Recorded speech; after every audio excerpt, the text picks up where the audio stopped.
Welcome to Urban Legend Crypto. This is Pedro Rachet and co-host Mr. Bret Jennings. We're here to talk about crypto. So, Bret, what you got, baby? You got the glasses on What today. it be, Pedro? Terminator time. I am, you know what? When it comes to Bitcoin, it's terminating every single person's prediction. So I felt it only suited the day to dress up as the Terminator. And Bitcoin 2 years ago was on the decline. And now here we are 2 years later. And just like the Terminator, Bitcoin said, I'll be back. I'm just kidding. I just wanted to you should use that. bring a little animation All right, to the folks, show. here's the thing. I want you to know something. If you've seen the podcast a couple weeks ago, you saw that I said that we're going to have a correction, 20, 30%. Now, when I do these predictions, they're not going to happen in a day or a week. But be careful. We're already at today. I'm pretty sure we hit 62, which we'll talk about in a second. If you guys look here at CoinGecko, you've got Bitcoin sitting at 62,346.55. That's darn near all-time highs. So what I'm trying to say is be careful. There are a lot of holes and things that could go wrong. So just negotiate those holes, okay? A lot of people are going to be taking profits soon. So you do what you got to do. But my prediction stands. Well, Bitcoin's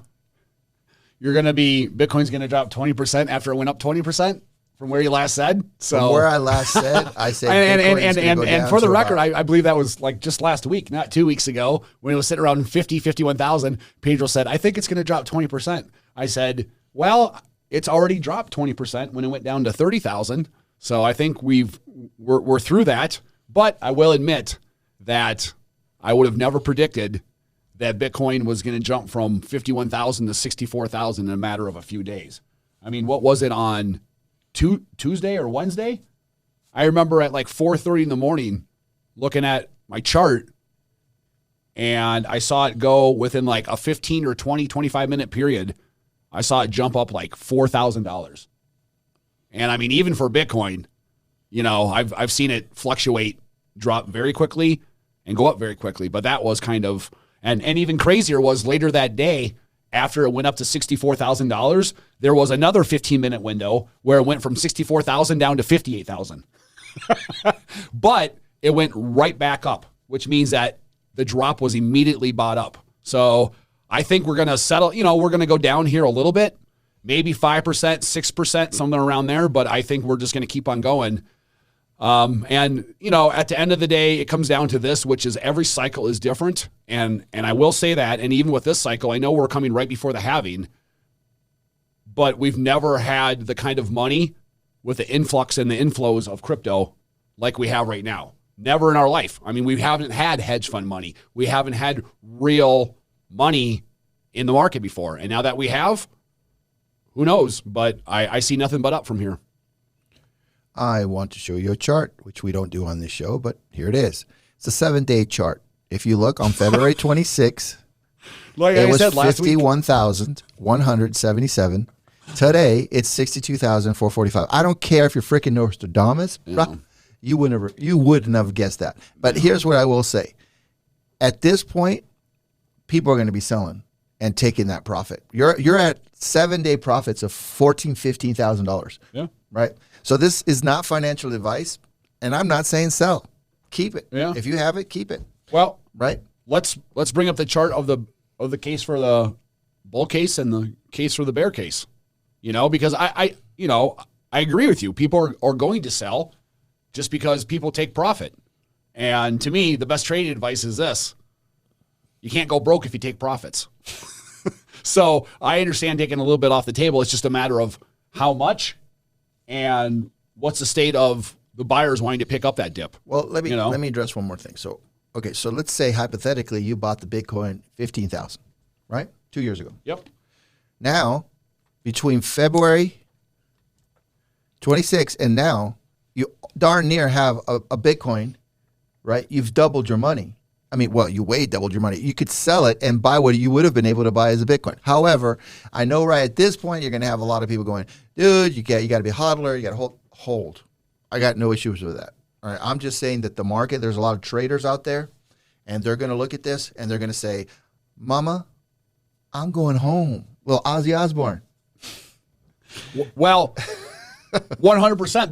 There's going to be people that do that. It's just a matter of what's the volume of people doing that, because I think the majority of people who bought Bitcoin cheap and then sold it with an extreme profit, I think the majority of percentage of those people did that a long time ago. By that, I mean, even if you bought Bitcoin when it was $25, when it got up to $1,000, $2,000, $5,000, I think at any of those levels, most people who got Bitcoin when it was really, really, really cheap sold. Now, there might be a few holders. There might be a few people holding on to it still. But I think the majority of people who buy Bitcoin make an extreme amount of profit and then sell.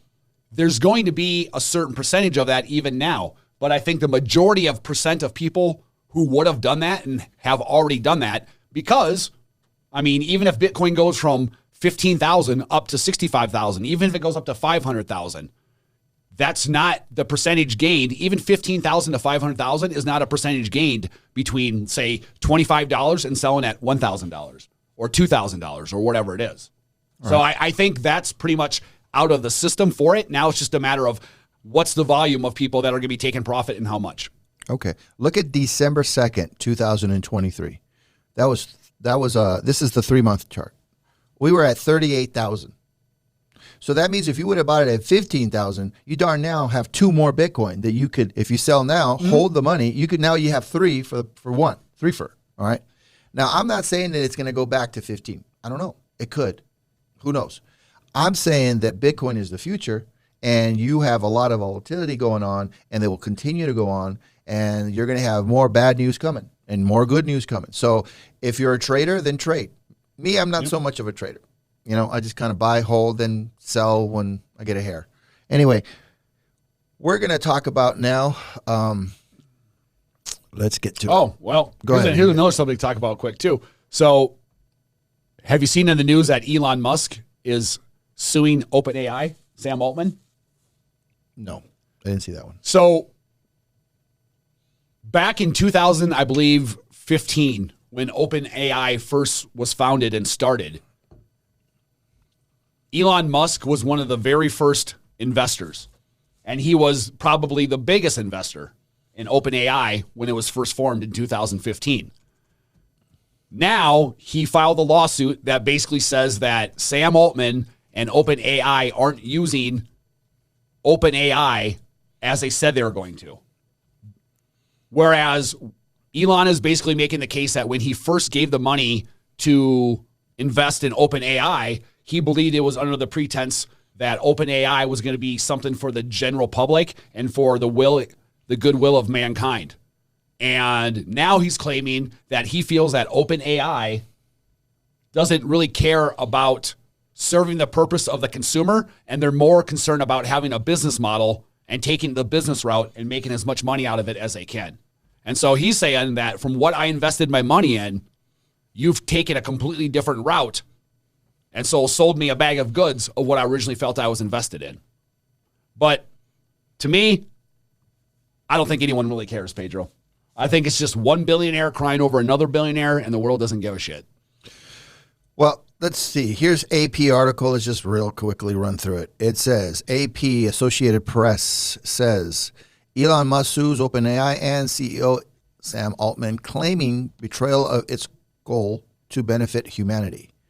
Okay, so Elon is suing OpenAI and its CEO over the betrayal, yada, yada, yada. In the lawsuit filed at San Francisco Superior Court, billionaire Musk said that when the bank rolled OpenAI creation, he secured an agreement with Altman and Craig Brockman, the president, to keep AI company as a nonprofit that would develop technology over the benefit of the public. Yeah, okay.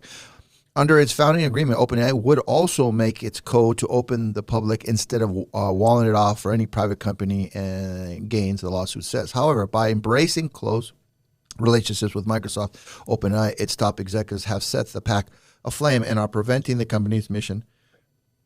Musk alleges in the lawsuit OpenAI declined to comment. All right, so that's that. So what's my 2 cents? To Satoshi. You know, isn't it funny that of all people, Elon Musk is claiming someone's being unfair? I'm just saying. Well, here's the thing. I got nothing against Elon Musk, but I see him as the Howard Hughes of our generation. So do I. You know why? Because Howard Hughes brought in a whole bunch of different technology, okay, and he was seen as that generation's Iron Man. Elon Musk is seen as our generation Iron Man, all right? Tesla before him was seen as the Iron Man. So what's my point? Well, Elon helped to seed fund and sat on the board, etc. Had several conversations with Altman saying, hey, we got to be careful. We got to watch this. We got to make sure it's going to stay public and all that. Okay. So far, so good. But then all of a sudden, what was it? About 8 months ago, we had a situation where there was a takeover bid. They kicked Altman out, right? And the board went totally against basically everyone's principles. And it looked to me like sold out to Microsoft. So I see where Elon would be like, you know what? If something doesn't happen, I'm going to sue. And I think he was preparing it even back then because he didn't want Microsoft to take over the way it's being alleged here. But then after that all played out, and in my opinion, that whole thing, Bret, was a total psyop. That's all that was. It made a show and a spectacle, but at the end of the day, if I'm to believe that Musk, Altman, and boys are not all trying to manipulate this technology for the few, man, I got some beachfront property in Arizona for you, brother, to sell you today. Okay, because this is just a dog and pony show trying to push Elon, Elon Musk away from the AI, but yet at the end of the day, we're going to see that he's going to use the AI in his androids. He's going to use it in his cars. He's going to use it in his rockets and whatever else he could possibly bring forth. Because, as I said, he's the Iron Man. So they're going to see and bring about all this this technology that they've had under wraps for a millennia or maybe even longer. That's my point, man, which is Elon is just, he's getting his panties in a bunch because he wasn't the leader of this. He prides himself on any kind of technology being the absolute leader in. And as I said before, people don't realize that Tesla's not a car company. Tesla's a data company. They have so much data recorded from people driving their cars through the past couple of years that you can have GMC or Ford or some other car company that wants to come out with electrical vehicles. But to be honest with you, they don't stand a chance because Tesla is a data company. They own so much data, it's unbelievable. And data is the new gold. So to me, Elon isn't in the forefront of this, and he has his panties in a bunch because someone else got a jump start on him, and his name isn't associated with it. Oh, it's definitely associated with it. Well, but do you think of Elon Musk when you think of OpenAI and ChatGPT and Sam Altman? Do most people associate Elon Musk with that? No. I do. Well, I don't. Let's put it this way. Is Elon Musk known for ChatGPT like he is for Tesla or for SpaceX or Starlink? You see what I'm saying? Like yeah. He's not getting credit for it, I guess. Or that much credit for it. He's not the leader associated with that industry. And, it's just funny because somebody basically decides 6 or 7 years later that they're going to take a different business turn or business approach. So they're evolving and changing their business as the environments change. That's smart business. But he has a problem with it because his name isn't associated with being the absolute leader in it. Just another billionaire complaining about another billionaire. No big deal, just another day in the life. Thousands walked out of Ford's biggest plant as auto workers' strike expands. Okay, so thousands of workers are absolutely pissed because of what's going on with the electric vehicle. Okay, 8,700 union workers are upset, and they're saying that they're criticizing Ford because they're grossly responsible for the escalation, unsurprisingly, given the union strategy, et cetera, et cetera. So what's going on? A lot of these EV vehicles are just not selling. Ford has, I don't know, thousands of trucks that were built that are just sitting on lots, and the consumer doesn't want to buy them. So I just thought I'd throw that in there with your Elon Musk and the. Why would people buy them? You need to recharge them every 150 miles. Even if you have to recharge it every 250 miles, which you do most cars. There's not enough electrical refilling stations throughout the entire. Like, I can't go from, say, San Francisco to New York and be able to hit enough along the way. Or if I did, I would probably have to very much inconvenience myself to be able to just charge my car enough in enough places to get across the country. So I can just power up my car with my gas, go anywhere I want, stop by a gas station every 10 miles throughout the entire country for the most part, and go where I need to go. That's complete freedom. When I need to go somewhere or want to go somewhere, and I have to stop every 150 miles, and then I have to go out of my way to find some station to plug in my vehicle, that's going to take another, 20 or 15, 20 minutes to charge. And then that's not to mention, what about when it's 20 below zero in Chicago? I'm from the Midwest. It gets really cold there, like 20, 30, 40 below zero for a week at a time, cold. And no electrical vehicle is going to be working during that time. So what, you have work trucks and electrical vehicles? Man, it's farm country. How are you going to farm when you can't get your equipment to run? I mean, so I'm not saying it's not a good thought, and I'm not saying there's not a lot of progress with them, and I'm not saying maybe they don't have certain use cases, like in San Francisco, if you want to have them used for taxis or deliveries or something like that, whatever. I'm not saying that they maybe don't have some good use cases, but overall, I don't see where it fits into the average American and being useful to them, let alone how expensive they are to buy.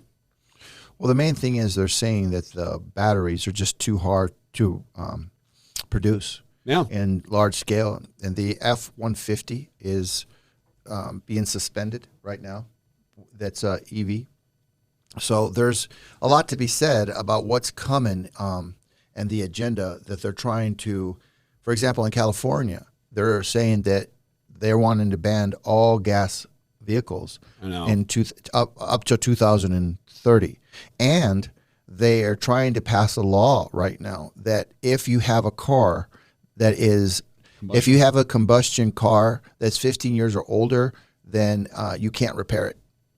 So, like, for example, let's say I have a classic 67 Camaro with hideaway headlights and all that. Nope. You can't use that on the road anymore. You can't fix it. You can't do anything. That'll help people who really have enough money to survive. Have to go out and get a new vehicle. They don't want people driving. I know. That's what it is. They want you to stay in your little cities. Yep. They want you to walk. They don't want you to do anything. They want no liberty. Mission accomplished then. Yeah. With that law, it's over. Well, you know what this sounds like? Well, the other thing we want to talk about, which was some of the real causes of the Prohibition. Yeah. Right? So this goes in line with that, which a lot of people don't realize that one of the main reasons for the Prohibition was that cars, before the Prohibition, a lot of cars were run on alcohol, ethanol, correct? Yeah. So there wasn't a majority, but there was a good amount of cars that were run on alcohol, leading up to the Prohibition. That was one of the major factors in bringing about the Prohibition and outlawing alcohol. So yes, they wanted to outlaw alcohol because of the social aspects of it. But one of the other main reasons that is not really talked about is because people were fueling their cars with alcohol. And the car companies didn't really want that. In fact, the first Ford Model T, launched in 1908, was designed to run on a blend of gasoline and alcohol. So there were bigger factors into play because with the Prohibition, you're essentially killing two birds with one stone. Well, you know what? That kind of makes sense to me. You've got J.P. Morgan shutting down Tesla and electrical vehicles over 100 years ago. And you have the strong arming of all the oil companies to consolidate them into, the Rockefeller Standard Oil. And then all of a sudden in 1920 through 1933, you've got the banning of alcohol for Prohibition. And the truth be told behind that is that it wasn't the car companies that wanted the Prohibition. It was actually the oil companies and Rockefeller who wanted the control of making of gasoline. And so ethanol is a very good fuel source and very cheap fuel source for automobiles. They put a meter on it. They control it. So then every person on earth has to give them a cut. So imagine a better business than energy. There really isn't. So every time you turn on a light, every time you ride your vehicle, it's just a couple bucks for you. But put together worldwide, it's $1 trillion industry, man. Example of that, tell people about oil and how it's completely throughout the entire earth. Yeah, oil isn't a dinosaur-based lie that they're telling you. But for years they told us that it was limited. Yeah. That's not true? No. The earth produces oil for its own reasons. I'm sure we'll figure that out one day, why it's produced. But then why do we need to know why it produces gold or silver, right? At the end of the day, it's not a finite, it's an infinite resource that replenishes itself. Look, I'll give you an example. If you have to believe me, just go on Google or whatever search engine you want, Safari, whatever, and then put on there oil, renewable, and then put on old Texas wells, right? A lot of these guys went out and bought these old wells that were supposedly tapped out. Then all of a sudden, they went back in. They wanted to see if they could start a small business, pulling whatever little is left. And all of a sudden, they found these huge reserves underneath. It came back, right? So that is a big lie that was told for one reason and only one reason. You know what it was? Price. Because if it's a finite resource, you can charge a premium for it. And then how do you keep the price up? You go and convince through lobbyists, and you talk to them and you say, hey, why don't we pay you 10 cents, a gallon, and let us keep our price? And they're like, well, okay, what do we do with that? Well, we're just going to charge the 10 cents. It's for building roads. Then all of a sudden in California, it's gone up to $1 for whatever reason they have. So everything is taxed up into oblivion right now because of their big lie saying that oil is a finite resource, and it's not. And what is good old Biden doing for us right now by shutting down the taps all over the place? The first thing he did, what was his first act? Do you remember? Shutting down the oil reserves. You remember where? Pipeline. Was it Wyoming? No. That's North fracking. Dakota. No. The Keystone XL pipeline, that was the first thing Biden did. Okay? And ask yourself a question. Why would he do that? What has gas prices gone from since then? Exactly. But the reason he's doing these things is because he wants the price to stay up so that these Arab nations will continue to bring their money to the U.S. banks to support our dollar. They don't want... That's a good point. Yep. They don't want the oil to get cheap because then people will stop buying oil.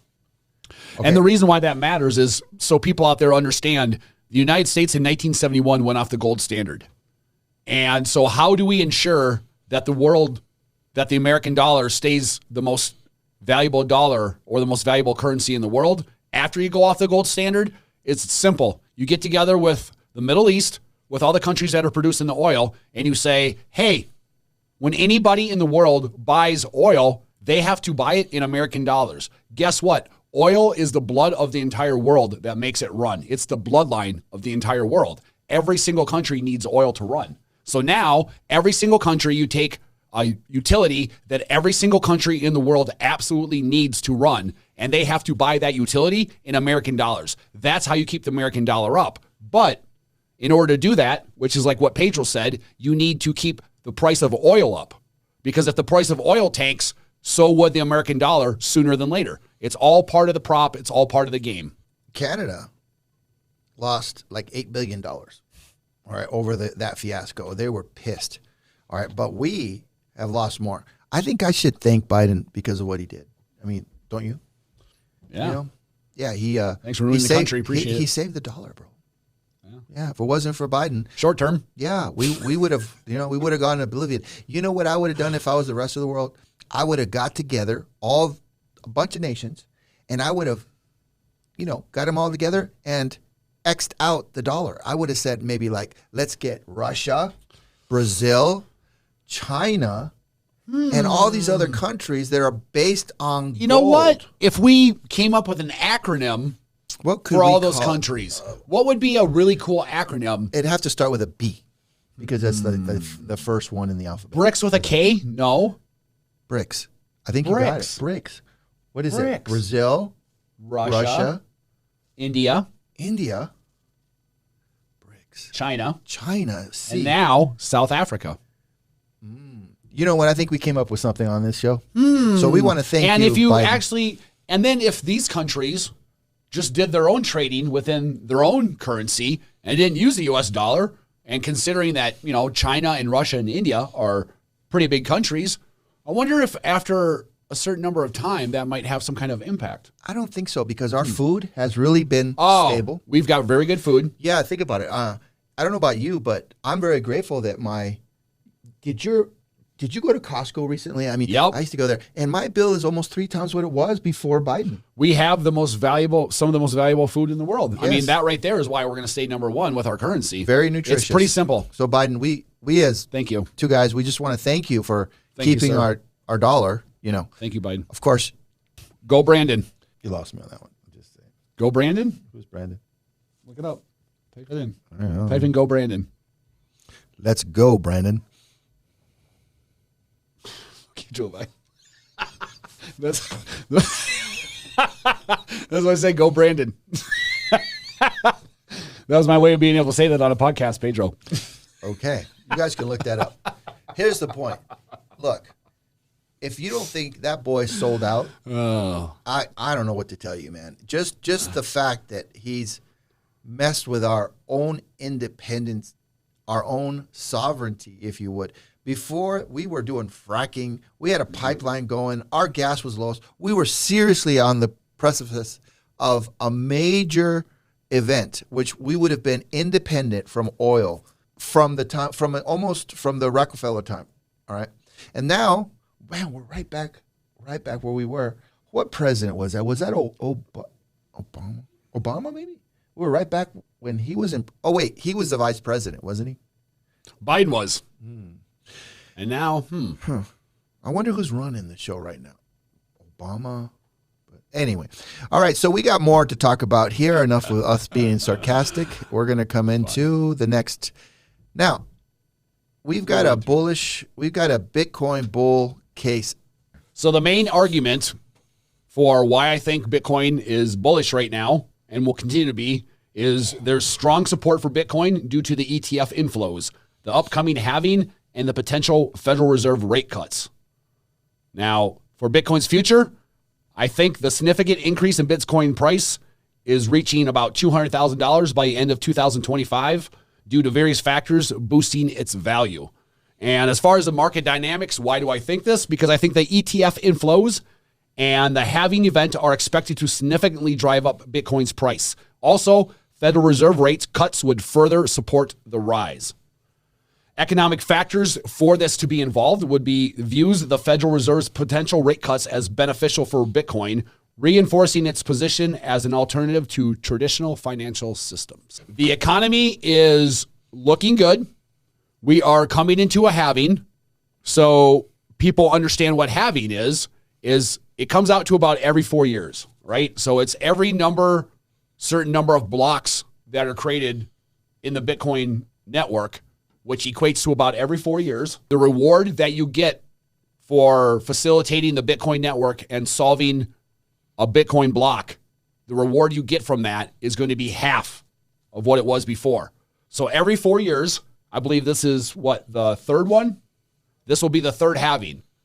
So 15 years ago when Bitcoin first started, the reward that you got for creating and solving Bitcoin, when you help facilitate the network and participate in the network, the reward that you got from that was literally 4 times easier to get than it is now. You got rewarded 4 times more. As more Bitcoin blocks get mined, every 4 years, the reward that you get for participating in that network and solving that problem and creating that new Bitcoin gets cut in half. I was looking up Bitcoin halving for you. There's been 3. November. 3. Yeah, 2012, July 2016, May 2020. This will be the 4th. The 4th. So the reward that you get for, why do they have that into effect? Because it makes it more scarce? Yeah, so what happens is every time they do the halving, what happens is the halving reduces the miner's ability to get more hash. Okay, so Bitcoin's block rewards halves every 210,000 blocks, approximately every 4 years. This orderly reduction of Bitcoin inflation rate is known as the halving, generating endless predictions of bursting bubbles from no coiner skeptics. The next halving is coming April 17, 2020, when the block rewards will decrease from 6.25 Bitcoin to 3.25 Bitcoin. So that's what it is. Yeah, the reward that you get for it gets reduced. Yeah. Right? But the reason it's reduced... Bitcoin halving is considered good for Bitcoin for several reasons. Scarcity and value. The halving reduces the rate at which new Bitcoins are created, making the asset more scarce. According to the principles of supply and demand, if demand remains constant or increases while supply decreases, the halving reduces the rate at which new Bitcoins are created. So basically, it makes it harder to produce. Let me just read this. Bitcoin halving is the process that occurs every 4 years where the rewards for Bitcoin mining is cut in half. The policy was written into Bitcoin's mining algorithm to counteract inflation by maintaining scarcity. That's the reason it maintains scarcity. Yeah. The reduction in the pace of Bitcoin issuance means that the price will increase if demand remains the same. Bitcoin halving ensures that the amount of Bitcoin in circulation does not increase exponentially, which tends to put upward pressure on prices. The halving event cuts the rate at which coins are created, often boosting their price, and it's intended to maintain Bitcoin's incentive mechanism for miners and control coins' rate of inflation. You might want to just read that, dude. I have it right here. All right. So, all right. Everybody go back to your places. Go back to lights, action. Yep. All right. So part of one of the main reasons behind my bullish case is we're coming up to the Bitcoin halving, which I believe is April 17th of this year. Every 4 years, the reward that you get to mine a Bitcoin gets cut in half. The reason why this is important is because, number one, scarcity and value. The halving reduces the rate at which new Bitcoins are created, making the asset more scarce. And according to supply and demand, if demand remains constant or increases while supply decreases, the value should increase. Number two main reason, which is inflation rate. The halving event also reduces the rate of Bitcoin's inflation. Over time, as the rewards for mining Bitcoin are halved, there are fewer new Bitcoiners entering the circulation. Number three, long-term viability. The halving events are part of Satoshi Nakamoto's original design for Bitcoin's economic model. By gradually reducing the mining reward, the halving ensures that Bitcoins will produce at a decreasing rate over a long period extending until about the year 2140. That's another thing. Most of Bitcoin that exists out of the 21 million supply already exist. There's a lot less Bitcoin to create than have already been created. In fact, if we keep going at the rate that we're at right now, the last Bitcoin will not be created. The last of the 21 million Bitcoin will not be created until the year 2140.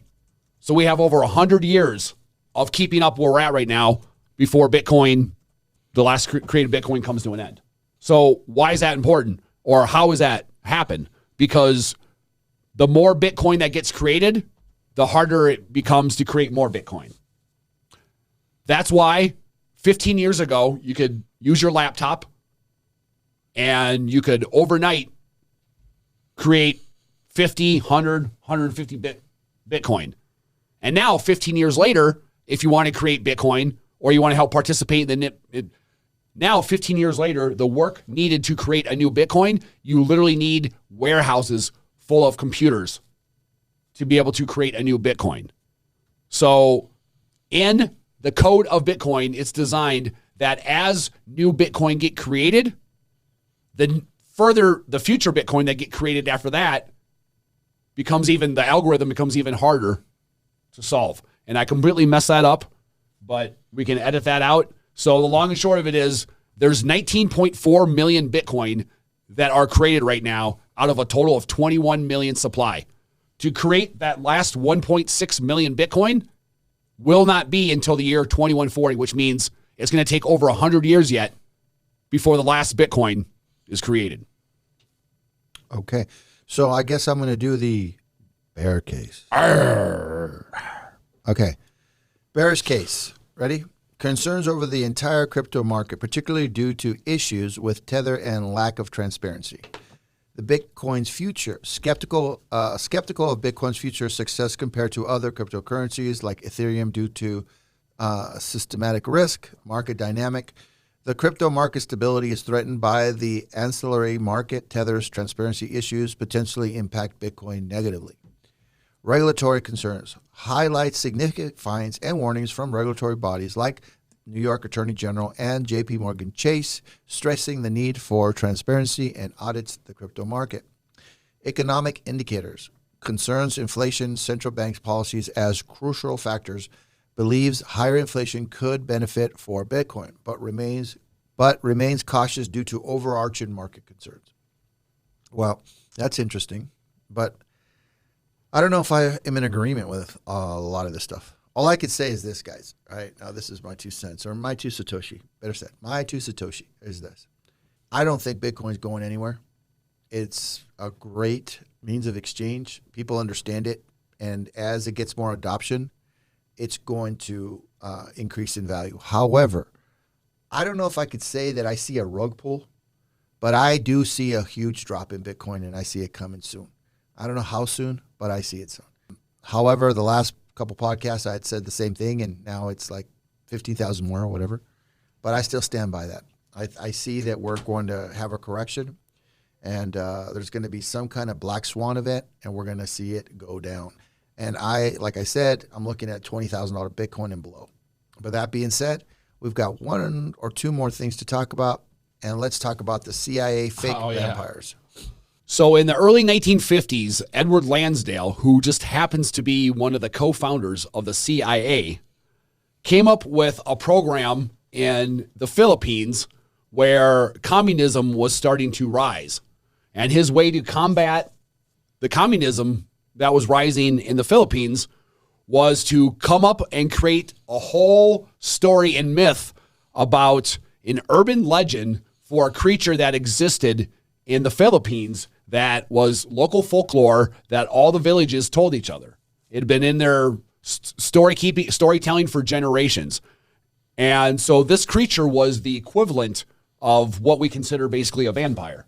So with the help of his cohorts who became the CIA, they started spreading rumors and setting up fake scenes to basically make everybody think that there were these vampires that were starting to attack people and kill people.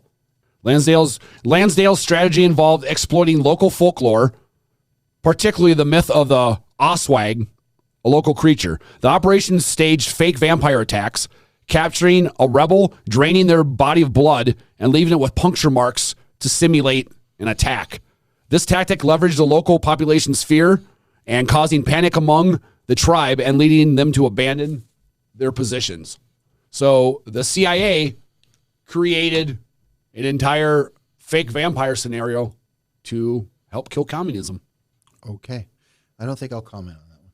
Do you know who the founder of the FBI was? Okay. Yes, that I do. Yeah, J. Edgar Hoover. Did you know that he was openly gay?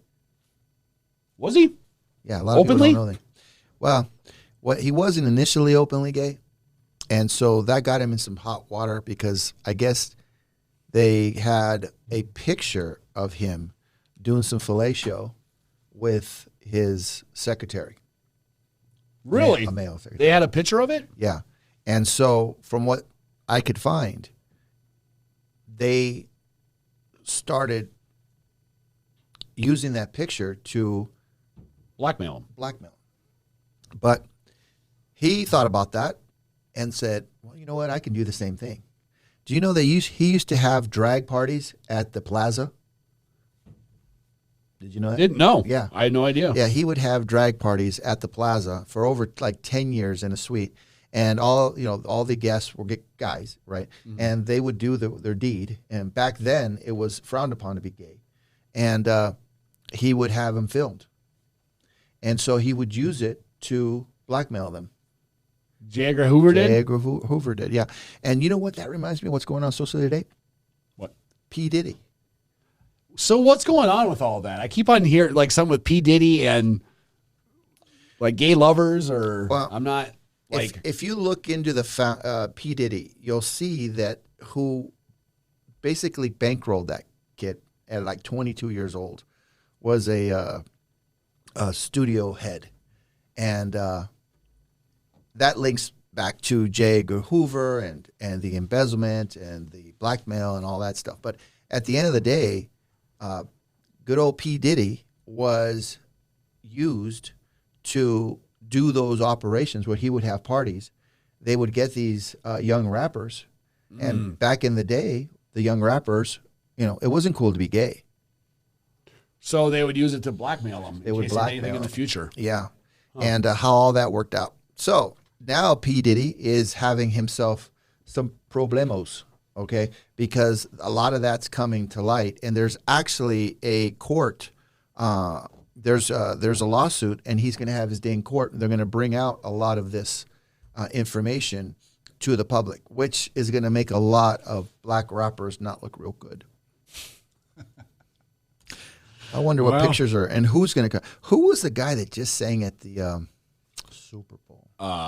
Let's not say his name. Usher. Oh, sorry. Okay. Ushering myself around this town is kind of crazy. Yeah. All right. Do we have anything else we want to talk about here in this podcast? No, man. Go Team Bitcoin. I mean, that is it's crazy right now, isn't it? What it's doing.